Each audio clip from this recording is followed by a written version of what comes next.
তারেক রহমান কেন দেশে আসছেন না, এটার অনেক রহস্য থাকতে পারে, এখনও আছে।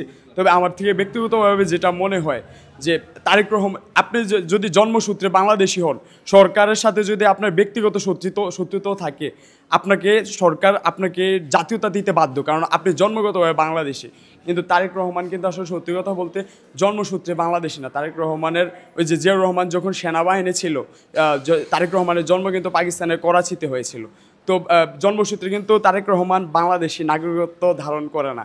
তো ওই সূত্রে যদি এখানে একটা ডার্ক পলিটিক্স করে রাজনীতিতে, এখানে শত্রু বেশে বন্ধু বেশে শত্রু থাকে অনেক, তো এখানে যদি একটা ডার্ক পলিটিক্স হয়, তারেক রহমানের সাথে নাগরিকত্ব না দেয়, এখানে সামনের নির্বাচন অনেকটাই অনিশ্চয়তার মধ্যে থেকে যাবে। কারণ তবে আমার মনে হয় না ইন্টারিম এরকম করবে। তারা গণতান্ত্রিক ধারা অব্যাহত রাখার জন্য তারেক রহমানকে দেশে ফিরিয়ে এনে নাগরিকত্ব দিবে।